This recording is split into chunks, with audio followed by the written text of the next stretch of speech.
Welcome back. And climate change is an integral part right now in our lives. It's not only about we're talking about government achievements, but we are also talking, or the individuals on the other side. No, it has to be a real unification among all of us, as mentioned by President Abdel Fattah el-Sisi, talking also about, yes, we are facing many challenges, yet the climate change still to be the worst challenge that is facing the whole world. Well, over the phone, we have Dr. Adel, Bishara, Professor of Planning and Rationalization of Renewable Energy. Hello. Hello. Good morning, Doctor. Good morning, Ms. Nashwa. So, first of all, I'd like to shed the light on the importance of taking this into consideration. I'm talking, of course, about the climate change, about the world awareness, about the developed countries. How do you see all this? Because definitely we are talking about renewable energy. We are talking about, as I mentioned, climate change now is an integral part in our lives. You are absolutely right. Of course, the President el-Sisi, in his speech to the Assembly of the UN, the Public Assembly, he mentioned and made a lot of stress on the danger that all the world, the planet, is facing due to the negative impact of the climate change, which is very clear in the last few years. Even few weeks ago, or even 10 days ago, and he has mentioned an example of what happened in Pakistan from the heavy rain and storms that really have destroyed or have probably 1/3 of the territory of Pakistan was affected, including everything, all the life, and the population was hardly affected by such kind of climate change effect. In fact, this is calling all the people on the planet to consider taking necessary action to reduce this impact, negative impact of climate change. So how? He has mentioned two important things. One thing, that those who has already affected our environment and polluted it and caused this damage has to pay for this. And that's why he has asked for financial support to the developing countries, which is really have contributed very slightly to the existing pollution, the existing accumulated pollution on this field. So, as example, Egypt is a yearly contribution of Egypt in the greenhouse gases emission is probably less than 0.5% of the whole pollution. So this is very little compared to a country like China or like the USA. So that's why those who has already polluted has to pay, and has to give chance with clean technologies to the developing world to also get a certain comfortable level of life for their population, who has the right to grow.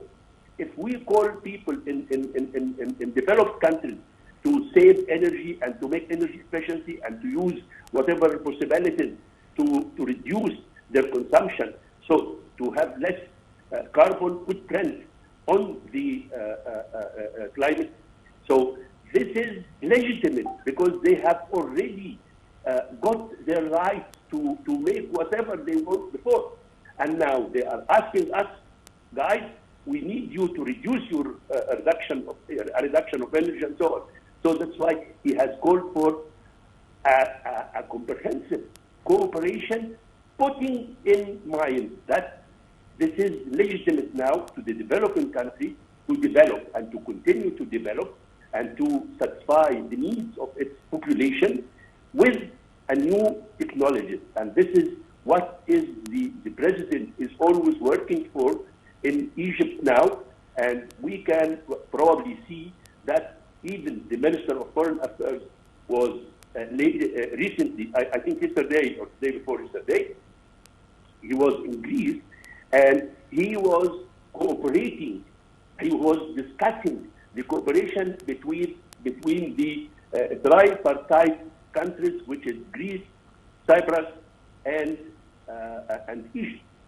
So this is something very, very important, because, in fact, Egypt now is becoming a hub for energy, I would say, transmission through different continents. It is in a central geographic position between Africa, Asia, and Europe.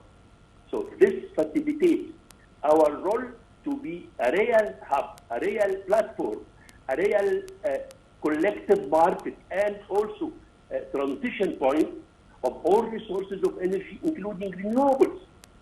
This is very important, and this is why COP27 is something which will show Egypt as a showcase in the developing world that is really working very, very hard for greening the economy and for reducing its carbon footprint, although, as I mentioned, it is a minimal compared to other countries. Doctor, as you mentioned, let me move on to this important tripartite interconnection. And talking about this electrical interconnection and the renewable energy. So we have, of course, on Tuesday, Prime Minister Sameh Shoukry stressed on this, the importance of building this positive results, of course, after the recent summit of the tripartite cooperation mechanism. So let me ask you about it from the idea of exporting electricity from Egypt to the European Union as well. You are absolutely right, Madam. In fact, this is complementing what I mentioned, the role of the energy hub. The energy hub now is perfectly working for crude oil. You know, Summit line is going to the Mediterranean coast, and from there it brings crude oil from the Arab Peninsula, from Saudi Arabia and other countries, to the port, our port in Alexandria, and tankers are taking the crude oil from there, distributed everywhere in the world. So this is a part. The second part now, which is perfectly functioning, and it came in the right moment, that we have also a liquefaction platforms, natural gas liquefaction platform that liquefy what can we export from our resources here, either ours or the foreign partner part from the natural gas in the Mediterranean and also inland. And also we are now liquefying other natural gas of some of our neighbors to come to the liquefaction stations, and they export it through Egypt. So we take also some income from this liquefaction process, and this also gives the importance. So the third part now is underway, because Egypt is already connected to Jordan with Syria and Lebanon. And from Syria, we can make a connection through Turkey to the European network, and there is also a link or interlink between Egypt and Libya. It is not in a good shape now because what is the situation in Libya, but in fact, there is also interconnection between Algeria and Morocco and Europe through Gibraltar. So if we connect also Tunisia in the middle, so Egypt will be interconnected to Europe through Gibraltar. The third part now, which is very new project, which is the tripartite, has already decided and planned to have a superconductor submersible cable under the Mediterranean Sea, which goes from Egypt to through Cyprus to Greece. And this will be a direct connection to the European. I think the length is around 1,400 kilometers or something like that, 1,370 kilometers. And it is understudied. I think all the parties now are very keen to make it a feasible project, and I think this will solve the problem. And feasibility now is not a question. you see now with this trouble between Russia and Ukraine, and what is going on with the price of energy, so the economic feasibility has no meaning now, because the gas has jumped 10, 15 times its normal price. So in these kinds of situations, so if we say it is not really economical, if we calculate it in the normal circumstances, but under exceptional circumstances, it is a solution.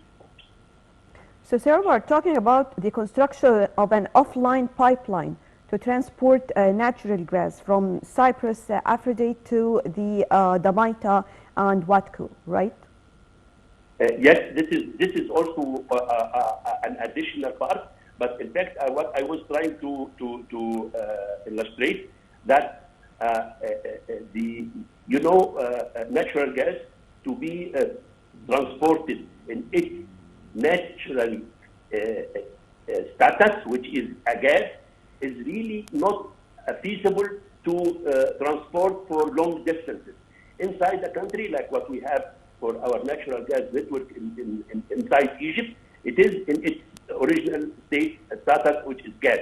But when you send it through long distances, you either compress it to be a liquid, like the bottle of gas you have at home.